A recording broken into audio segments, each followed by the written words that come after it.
Sir, Your Honor, ginawa na po namin.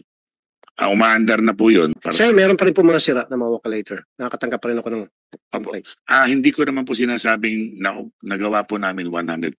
Pero yung mga... I need 100%. I want it 100%. Hindi pwedeng 80%, 90%. No, 100%. Ngayon, yung mga maintenance provider niyo, hindi ginagawang trabaho, sibakin nyo. O baka hindi nyo nababayaran at nabubusa, kaya hindi nabibigyan ng maayos na trabaho. Sige po, I want it at 100%. Kasi po, paano maiwasan yan? Ibig sabihin, regular maintenance. Yes, sir. At trabahuin nyo itong mga service provider. Yes, sir. Pag nagkamali sila, dapat doon sa kontrata, sibak agad o multa. Yung mga pasahero galing probinsya, Yes, sir. yung gabi ang flight nila at nakansela yung flight, Opo. natutulog po sa sahig ng naiya. Ayoko na po makita ng ganon. Dapat sila ay chine-check-in ng airline, libre. Problema ng airline yun, gumastos sila.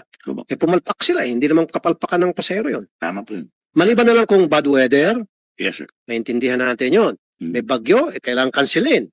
Pero kung dahil kapalpakan ng airline, dahil yung aeroplano hindi pala na-maintain, galing pa kung saan lugar, nagkaroon delay, matutulog dyan, yung pasahero, ayoko na po marinig yan.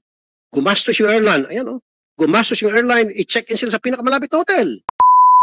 Yung mga walk-later, palaging sira. Malaking pakinabang yan sa mga senior citizen, sa mga PWD. Bakit palaging sira, sir?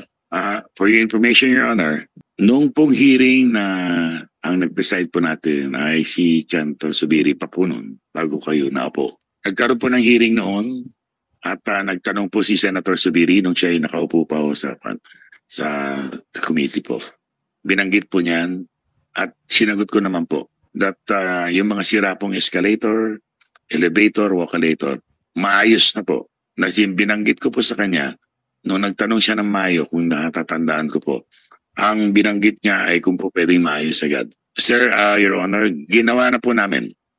Umaandar na po yun, kahit papano po, hindi namin po inantay yung mga ini-import po na para. Sir, meron pa rin po mga sira na mga walk-later. Nakakatanggap pa rin ako ng complaints. Hindi ko naman po sinasabing na nagawa po namin 100%. Pero yung mga... I need 100%. I want it 100%. Hindi pwedeng 80%, 90%. No, 100%.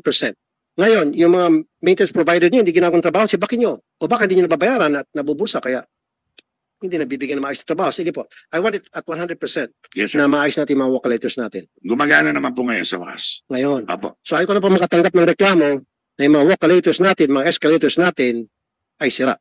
Tama, sir? Pag meron ko natanggap, isa lang, at tatawag ko dito sa Senado. Kung gusto mo, dalawang tayo mag-hearing. Okay lang po. Nung pinangako po namin, na tinapos po namin nung January, first week of January, ay June, nung pinangako po yun, nagawa na po yun. Yung escalator na sinasabi nila na nakakaperwisyo sa arrival, nagawa po yun. Yung mga walk-lator natin, nagawa na po yun. Kausapin niyo po ang inyong maintenance provider and then you tell them, make sure na regularly maintained ito at wala nang pwedeng masira pa na escalator, walk-lator, o elevator. Never ever again. Can I get that commitment from you? Yes, sir. In fact, kung di naman po sa pag-ano, nung inabot ko po yan, sakta ka nung dami ng sira. Within my 7 months, as the GM of the MIA, ginawa ko po lahat ng pwede kong gawin. Kahit na hindi na po Japanese yung partes, kumuha na po kami na made in China na pinagpaalam ko po sa committee. Nagawa na po namin. Okay. Very good, sir. Thank you, sir. Basta your commitment to me is wala na masisirang walk-lator and escalator. Wow, wag sana. At all times. Sir, hindi kasi po. paano maiwasan yan? Ibig sabihin, regular maintenance. Yes, sir. At trabahuin nyo itong mga service provider. Yes, sir. Pag nagkamali sila, dapat doon sa kontrata, sibak agad. O multa. Malaking multa para sila ay madala at maging very conscious doon sa pagsisiguro na well-maintained yung mga walk-lator escalators natin. Sangayon po kami dyan. Sapagkat nakita ko po, nung umupo po ako, marami po ang mga kontrata na binigay ng mga nakaraan na una po sa atin. Wala pong maintenance. Kaya po in-implement po namin. At ang mga binanggit ko po sa akin ay sabi, yung mga spare part ay manggagaling pa kung saan parte. Sabi ko sa mga ating mga maintenance trip, kung meron man local, igawin na po para umandar. At ginawa po namin. Ayan po, umaandar. Very good. NAIA Terminal 1, Gate 7. Alam niyo po ito, sir? Yes, sir. Napakahaba daw nung dadaanan. hindi accessible, especially sa mga PWD at senior citizens. Gate 7 po ng Terminal 1. Yes, it's Yes, not sir. PWD and senior citizens friendly.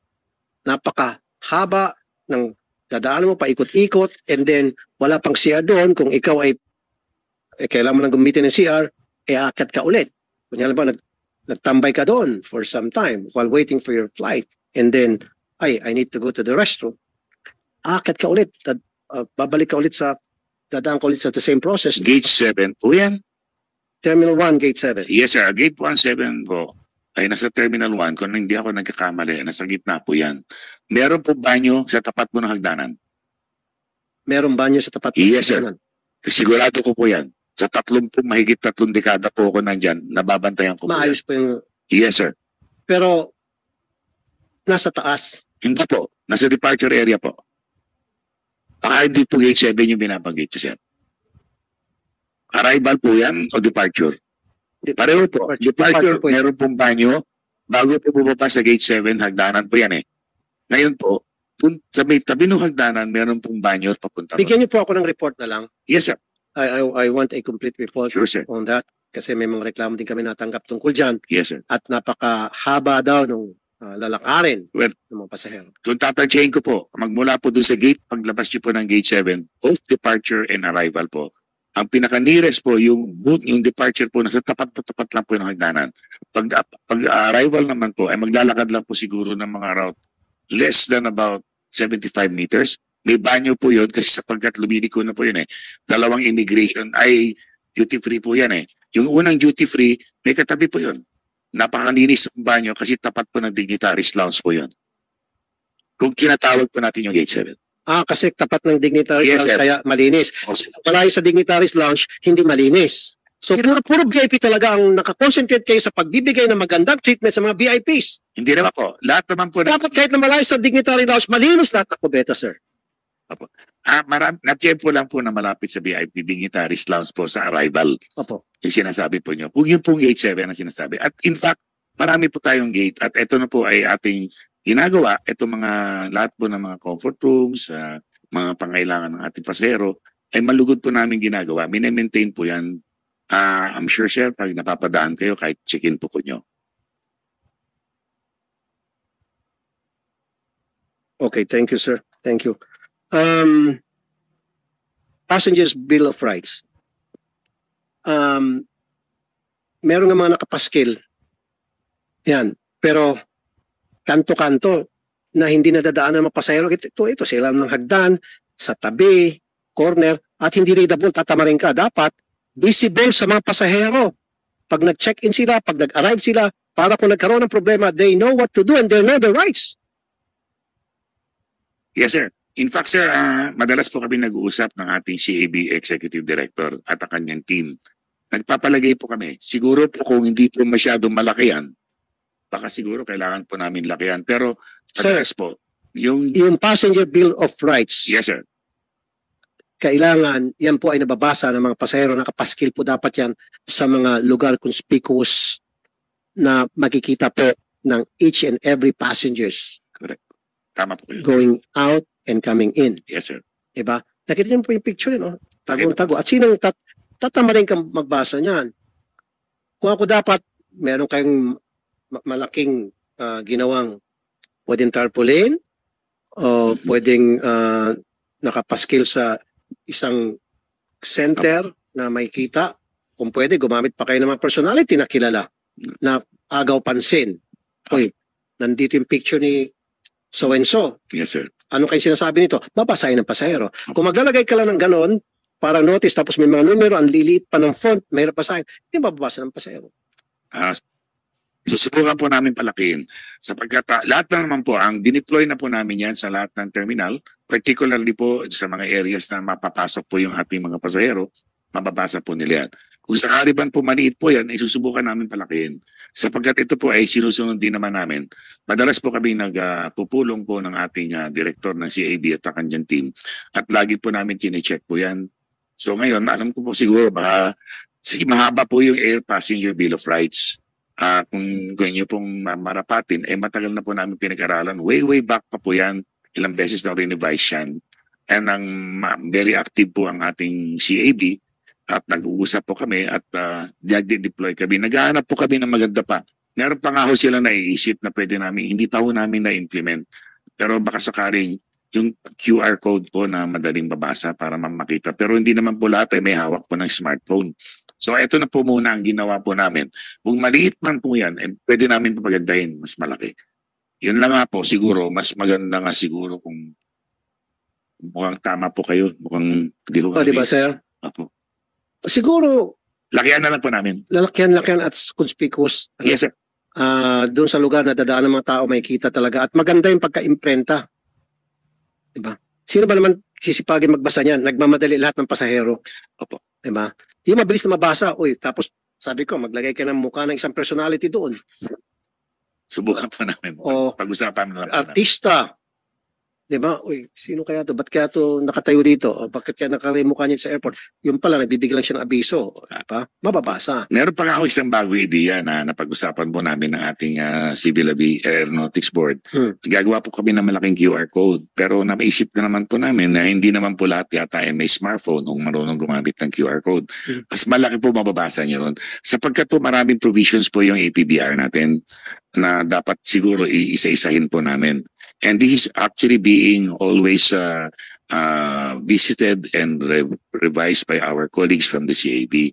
Padalas po kami nag-uusap, nagtutulungan po kami dyan para ma-disseminate po natin ng tama. Yung pong nararapat na malaman ng mga pasahero. Pero kadalasan po, ito napapansin lang po namin. This is personal observation, Yes, sir, sir. Your Honor. Yes, sir. Kapag nagmamadali po yung pasahero, lalo na po yung ating mga ibang kababayan, minsan wala na po silang time magbasa. Kaya nga siguro maganda nga po yung idea ninyo, maglalagay kami ng more attractive na makakakuha ng attention ng mga tao natin na mabasa nila ng tama. Alam niyo po, bakit ko ini-insist na dapat sa isang conspicuous place, especially arriving passengers, yung Bill of Rights. Halimbawa, nakansela yung kanilang flight. Matagal sila mag-antay sa susunod na flight. Nasa Bill of Rights ng passengers yan na dapat sila inaalagaan, binibigyan ng snacks man lang. Para sabihin ng mga pasahero, gutom na ako matagal pa pala yung susunod kong flight. Dapat mayroong pagkain mula sa aeroplano at dapat mayroong isang desk dyan na pwedeng agad ma-address yung problema nila. Pupunta doon sa desk yung mga pasahero na, nakalagay sa Passenger Bill of Rights na dahil sa inyo, kayong nag-cause ng delay, hindi, kung problema nyo yung pag-provide ng proper time na mapunta yung aeroplano, that's your fault, pakainin nyo kami. Tama po yan, sir. In fact, sir, if you don't mind, with all due respect to our colleagues in the airlines, sila po dapat, ang airline po ay dapat sila ay namamahala sa kanilang pasahero. In fact, kung babasahin natin yung Air Passenger Bill of Rights, ang airline po ang may karapatan po yan na magbigay ng tulong sa mga pasahero na nade-delay. Meron pong rule yan merong oras kung sakali kailangan mo magbigay ng snacks kung kinakailangan.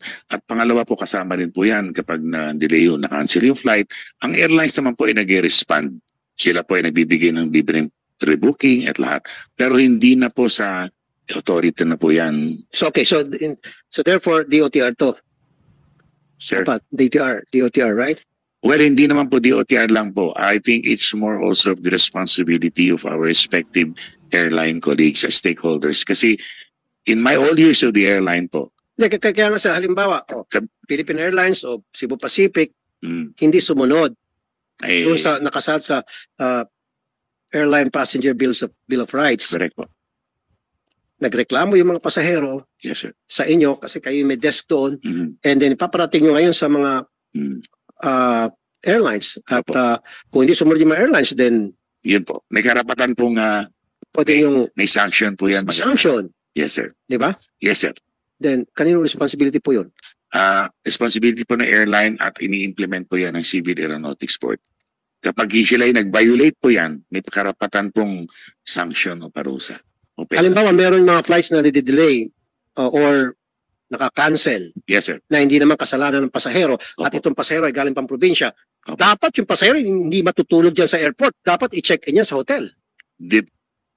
Depende po yan, sir, Your Honor. Ay, pwedeng depende. Hindi, sir, ang sinasabi ko po, may rule po yun doon sa APBR na napag-agrihan po nung ito'y tinalakay po sa Congress. Okay. Kung naalala po nyo, way back years ago, naging resource speaker po ako dyan. as an international carrier representative, meron pong particular hour po yan na kailangan mag-serve ng airline kung ano man yung pwede niyang ipamigay sa pasahero. Hindi naman po agad-agad kapag na-delay po ng isang oras ay agad-agad, ito na po ibibigay natin. Hindi naman po. Kaya kung okay lang po yung isang oras, pero pag dumating na ng 2-3 oras, paano yung may mga problema sa blood sugar na kailangan kumain sila on time? Well, So kailangan bigyan sila ng free snacks. Hindi naman nila kasalanan ng delay yung aeroplano. Yes, sir. Kasalanan ng airline. yes sir. Airline po yan ang dapat na umatupag po yan. Kaya ini-encourage po namin yung ating mga kasamahan sa airline na sana naman tignan po nila yung At i-sanction niyo po sila, sir, yung mga hindi sumusunod. Yes sir. Di ba sabi niyo, sa kapangyarihan niyo yun? Naalala ko po yan na nung panahon ko po, pag meron pong violation sa ATBR, meron pong kasalukuyan, meron pong penalty na binibigay sa akin ng ang GAB. Nagbabayad po ako ng multa. Pinafalo. But just to be sure, sir, just to going back, sir, meron kaming inintroduce ngayon may QR code. Hindi lang mo namin na ipakita rito. Na mas madali po siguro kung makakita nila. Na QR code po yung ATBR na pag-usapan po namin ng ating kasamahan sa CAB na aside from yung pinapakita namin po ng mga bulletin boards doon o whatever, dinagdagan na po namin ng QR code para madalis pwede po nilang basahin if they have the time. Okay. Yan po. So, ito po parang dagdag na ginawa namin na para makatulong po sa ating mga kababayan. Lalo na itong na-experience po natin yung mga nangyaring nakaraang bagyo. So, nakakatulong naman po. Yun lang, gaya na sinabi ko po, hindi naman po lahat ng ating mananakay ay binabasa po yung nakalagay. Although the airlines also would share, and we hope that they would share part of the responsibility. Hindi lang po puro sa MIA na lang po yan o sa CAB. Kaya ini-implement po namin yung nararapat. I agree, sir. Yes, sir. Pero that's the reason why kayo po mismo ang gumagawa ng routine inspection. Yes, sir. Kung nasusunod ba, o kaya nga sabi ko, bukod sa routine inspection, umiikot kayo sa mga airport, Yes, sir. meron dapat mga complaint desk Meron po. na Yes, pwedeng sir. puntahan Yes, sir. ng mga pasahero na naagrabyado o mga pasahero na inconvenience, ano ba yung karapatan namin, kwento sa kanila, at yun yung magkukontak sa mga airlines, hoy, sabi ng mga pasahero ninyo, hindi nyo ginagawa to, nagugutom na, etc., etc. Yun yung ibig sabihin. Ngayon, kung ayaw sumunod pa ng airline, i-sanction ninyo. Yes, sir. In fact, sir, nag-deploy po ang matagal na po nag-deploy po ang ating Civil Aeronautics Board ng mga tao nila sa mga terminal. Kung sakali may kailangan pong tanongin yung mga pasahero natin regarding their rights, pwede naman po nilang sagutin. Matagal na po silang de-deploy niyan.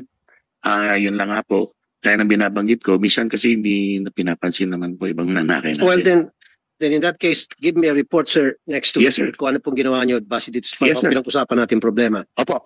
Tama, Thank you, sir. Now, yung mga pasahero galing probinsya, Yes, sir. yung gabi ang flight nila at na-cancel yung flight, Opo. natutulog po sa sahig ng naiya. Ayaw ko na po makita ng ganon. Dapat sila ay chine-check in ng airline, libre. Problema ng airline yun, gumastos sila. Opo. Pumalpak sila, hindi naman kapalpakan ng pasahero yun. Tama po yun. Maliban na lang kung bad weather, Yes, sir. maintindihan natin yun. Mm. May bagyo, kailangan kansilin. Pero kung dahil kapalpakan ng airline, dahil yung aeroplano hindi pala na-maintain, galing pa kung saan lugar, nagkaroon delay, matutulog dyan, yung pasahero, ayaw ko na po marinig yan. Gumastos yung airline, ayan gumastos yung airline, i-check-in sila sa pinakamalapit na hotel. Mag-hire silang shuttle, lahat ng na-delay na pasahero dyan o na-cancel, dito kayo 2-3 shuttle o bus, dalhin sila doon sa hotel, libre pagkain. Dapat po ganun po. Hindi nangyayari, sir. Yan nga po eh. So anong gagawin natin? I think pag ganyan po, pag nag-complain na po yung pasahero may penalty po yan. Meron na po ba na penalize? Well, hindi ko po masasabi sa ngayon. Ay, hindi, dapat masasabi nyo na po. Alam nyo na mag-meeting tayo. Well, dito po ang ating... Dapat may masampulan dahil kapag hindi, ulit ang ulit yan. Dapat may masanction dyan na airline. Dapat. Kaya kita mo isang pasero, yan naglatag ng karton. Totoo yun. Oh. Nasubukan nyo na po matulog sa airport? Hindi pa siguro. Baka Yes, private sir. plane sinasakyan nyo siguro. Hindi po. Nakatulog na sa airport. Yes, sir. 33 years po ako sa airport na nagsilbi. Nakatulog ka na sa airport dahil na-delay yung flight mo, na-cancel yung flight mo. Opo, sa ibang bansa po. Sa ibang bansa. Pero Opo. dito, Hindi pa po. hindi pa. Di ba? Opo. So since dito ka, meron kang authority, you have the power in your hand to correct this kind of problem, I have, sir. But I this think, kind of bad system. with all due respect, sir, Your Honor, hindi naman po kasi sa authority po yun eh. It is with the airline. Kaya yung airline po nga. Yun na po, sir. Kaya nga, yung airline, yung E-Ring Airlines, Yes, sir. kung sino man yun, i-sanction ninyo. Multakan nyo. Taasan yung multa. We'll do that, sir. Di ba? I-coordinate Nang ko sa na. gayon, madala. Diba? Opo. Meron dapat yung unang offense, ito. Pangalawang offense, mataas na, ito na. Pangatlong offense, taas na ng multa. Mm. Multa nyo, 100,000, milyon. Eh, laki naman kinikita nila eh. Hmm. Diba? So, ayoko na po marinig na may mga pasahero tayo sa airport na natutulog dahil na-cancel yung kanilang flight na hindi naman nila kasalanan ng airlines at hindi naman dahil sa bagyo. Dahil lamang sa sabi nilang technical o maintenance ng aeroplano, kailangan linis, etc. o delayed, dapat nasa hotel na sila. Yes. Give me a report on that. Opo. Okay? At kung ano yung ginawa niyo sa airlines, mga airlines, anong communications na pinadala ninyo, I want a copy of that Yes, letter sir. or memo. In fact, sir, Official. kung may bagay na violation, I would even be very much willing to give you the names of the airlines who are Please. Please. not complying. And then we will And I will be gladly doing that, sir. i-publish din natin kung ano yung ginawa niyong action, ipasa natin sa media Yes, sir. para malaman ng mga ng publiko kung sino itong mga airlines matitigas ang ulo at pabaya sa kanilang mga pasahero. Apo. Tama, sir? Apo. Okay. VIP lounge. Marami ko nakikita ng mga VIP lounge. Kuminsan, napasok ko na nga isa sa kanila. Pagkalaki-laki, walang laman. At nila natin ito i-convert sa mga, para sa mga senior citizen, sa mga PWD, sa mga breastfeeding mom, prayer room, especially sa mga kapatid natin Muslim na at certain period, kailangan nila magdasal. Convert na natin doon. Kaysa naman nakatiwangwang lang dyan at kung sino-sino nakaupo dyan ng mga Poncio Pirato, nakapataas pa yung paa. Tama po yun. Oh, Dati po, nagkaroon po tayo ng way back. Although I wasn't yet with the MIA, when I was with the airline, may mga prayer rooms po tayo, particularly with our brothers from the Muslim community. Meron po tayo mga lounges na binibigay. Lalo na po ngayon, meron na po nagawa na OFW lounge. yeah, I've seen that. Yeah, I think you've seen that, sir. Ang gumawa po noon. Yung una po ay meron tayo sa Terminal 1, which I think you very much saw that. Ngayon meron tong bago na ginawa po ng ating mga concession na San Miguel na maganda na po yun. Now, the thing is, kung napasyal po kayo sa bagong OFW lang, napakaganda po. Nakita ko po yun. Naku po. Ang titignan lang po namin na susunod ay kung paano natin papagandahin in connection, in partnership with the new concessionaire. If they will now reconstruct better dignitaries or VIP lounges or what have you. Sir, hindi ko question yung dignitary lounge. Opo. Okay? Kasi yan sa mga foreign dignitaries, especially. May mga airline lounges po. Mm. Okay. Airline lounges na Yes, sir. gawa ng airlines. Pero meron tong lounges from the airlines. Okay ako doon. Yes, sir. Nagpabayad naman yung airlines tungkol dyan. Correct. Yung mga VIP lounge ng airport Opo. na binibigyan konsiderasyon Yes, sir. ang mga VIP. Sino yung mga VIP? Kung sino-sino lang. Sa tingin nila na VIP. Karamihan Pinawa po, po doon. karamihan po mga, So bakit nyo na lang po yun? Mas marami pang paggagamitan yun. bisan po kailangan kasi Kailangan. kasi po meron tayong mga bisita po galing sa ibang bansa. May dignitary lounge. Meron nga po. Oh, iba yung, ang sinasabi ko, hindi po dignitary lounge, VIP lounge. Iba yung dignitary lounge, iba yung VIP lounge. Yung VIP lounge po na pagkakamalan natin na dignitaries lounge. Pero actually po ang karamihan kung yung nakikita naman po nyo, alam ko po, Your Honor, na you travel well. Nakikita naman po nyo. Yung recently lang po, ito mga nakaraang araw, lalo na po nung bagyo, nagkaroon tayo ng isang bisita galing sa Thailand. Doon po namin ino-offer yung mga lounges na yan. At kasama na rin po ang MIA po nagpapakain pati kung sakali. Pero ito po ay ang nagkikipag-coordinate po sa atin ng Department of Foreign Affairs sa protocol. Okay, pag dumating, alam mo, ambassador o yung secretary from another country sa US, meron silang dignitary lounge, di ba? Iba doon sa tinatawag kong VIP lounge. Pag sila ay Yes, sir. pumasok ng bansa, tama? Meron po. Oh. Kaya ang pinasisibak ko lang yung VIP lounge. Hindi ko pinasisibak yung airline lounge. Sa airline yun di ba? Opo. Nagbabayad sila doon Opo. para magkaroon, ma-occupy yung space. Tama Yung po. mga VIP lounge na ibinibigay lamang sa mga VIP sa tingin ng mga taga-airport. Mm. Sa anak ni congressman, ni senator, ni gov, ni secretary, etc. Yun yung alisin natin. Narating po kami dyan. Yan na po. Sayang yung space na po yun. Yan na po. Kung natin sa mga senior citizen, yung, di ba? Kasi Nagkakaroon po. minsan puno na po yung upuan, Alam po. pila na. yung mga senior citizen, hindi alam kung saan pipwesto. Yung mga PWD, especially matanda na, doon dapat sila. At may tagahatid sa kanila doon, may nakabantay na para itulak sila yung kanilang wheelchair doon. And then pag ready ng sumakay, may mag-assist sa kanila papunta ng aeroplano. Give me an audit dito sa mga VIP lounges Yes, sa sir. ibang airport. And we will At also, kailan niyo po sisibakin yun para i-convert na lang sa magiging usable para sa mas nangangailangan, hindi sa mga VIP. Masyado tayong concern sa mga VIPs eh. Sobra. Parang, ginodiyos natin yung mga VIP. ang ito naman po mga VIPs po na binabanggit po namin. Ano pa nagagawa ng mga VIPs ito sa bansa natin? Mga bisita po yan, foreign. Kung na nga, meron nga foreign dignitaries, nandiyan, at yung mga VIPs na ito, ang ticket nila first class, wala namang economy class na VIP na dignitaries, right? O, puro first class to. Siyempre, kung first class, merong mabuhay o merong airline lounges na pwede silang puntahan. Yes, sir. Tama? Kung Philippine Airlines ka, meron yung Philippine Airlines Tama. mabuhay lounge. Tama.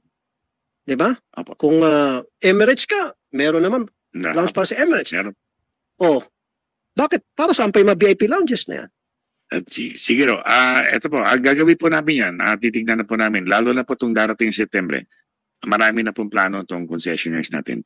And I think one of those plans are to renovate or probably even take out. Okay, kahit papasok tong bagong concessionaire, Yes. meron pa rin po kayong authority over them to tell them what needs to be done and how to run the airport para masunod yung mga patakaran natin. Sir, in terms of the concessions agreement, susundin po namin yon. The airport will remain as a regulator. But dun po sa concession agreement, marami pong pagbagong gagawin po ng ating Okay. concessionaire. So sa kanila na po. Alam ko po na may mga pinaplano na po sila ngayon regarding those lounges. Kung yun po ang But I have not at the moment nabigyan pa po ng tama. But definitely, sir, we will have to update you Thank kung ano you. man po ang mangyayari. Thank you, sir. So that makita nyo kung ano man po yung ang pinaplano po ng ating private concessionaire na pagandahin po yung ating paliparan. Salamat po, sir. Thank you, sir. Nakita ko yung ating NAIA Customs. Very good. And your name, sir? Hi, Senator. Good Online? good morning po. Magandang umaga po sa ating lahat. I am Mark Almase po, the Assistant Deputy Collector po for Customs Passenger Service dito po sa ating Bureau of Customs na iya. Kayo po ang responsible sa mga X-ray machines installed para screen yung mga bagahe ng mga incoming passengers, right? Yes po, Senator. Ilang X-rays meron tayo sa mga airport natin, especially international? For Terminal 1 and Terminal 3, if I'm not mistaken,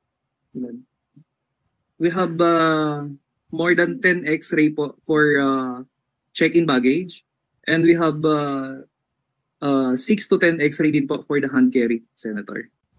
How about for incoming passengers, yung mga bagahe ng mga incoming passengers, arriving passengers coming from abroad? Yes po, Senator.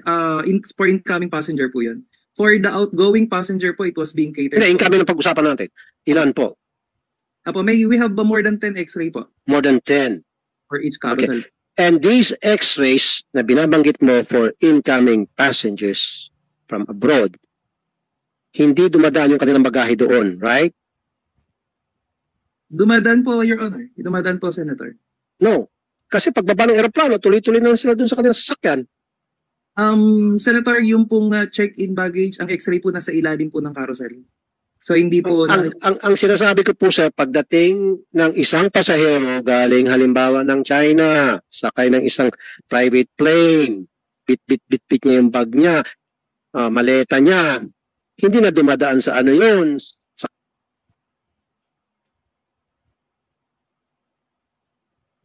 Kung minsan may mga bagahe tayo makikita na merong X ng chok, ibig sabihin dumaan sa X-ray na plug down ng customs, X-ray ng customs na meron dapat tingnan doon sapagkat questionable, kaduda-duda yung laman ng maletang yun. That's what I'm saying. Sa mga incoming foreign VIP passengers from private airlines, hindi na nangyari yun. Yun ang ibig sabihin. Senator, if we're talking about the special flight, Special flights and private airlines. yung mga private airlines, sa current process po namin, wala pa pong X-ray. Wala pa. for that. Okay. But we have... Yun lang, gusto ko lang may clear. So, puro wala. See? Yes, pa, wala pa po. Thank you. So, because of that, magkakaroon na tayo. Dadaan na sa proseso. Sabi nga ng MIA, magkakaroon tayong processing center na kung ano yung dinadaanan ng mga regular passengers, dapat daanan ng mga VIP na ito. Akalain mo, itong mga chartered airlines, saka yung mga tong passengers ng mga kung saan bansa, nakalibre sila. Di ba? Hindi nila sila na inspeksyon. Salamat, Mr. Mark Almase. Thank you po, Senator. Thank you. Thank you po. Meron bang BIR dito? Umani naman ito ng iba't ibang reaksyon mula sa ating mga netizens. Ayon kay Ben Aflock, you are right 100% Sir Tulfo. In the other country is not like this. Pahayag naman ni Marjorie Menzies, kailangan po talaga ang kamay na bakal wika nga sa mga ganyang problema sa airports dahil kawawa ang mga pasahero. At ito naman ang saloobin mula sa ating kababayan na si Sky Suarez, kapag naglagay na ng processing center at CCTV mawawala na rin ang under the table. Mga kababayan, feel free to comment below para maglabas ng saloobin sa balitang ito.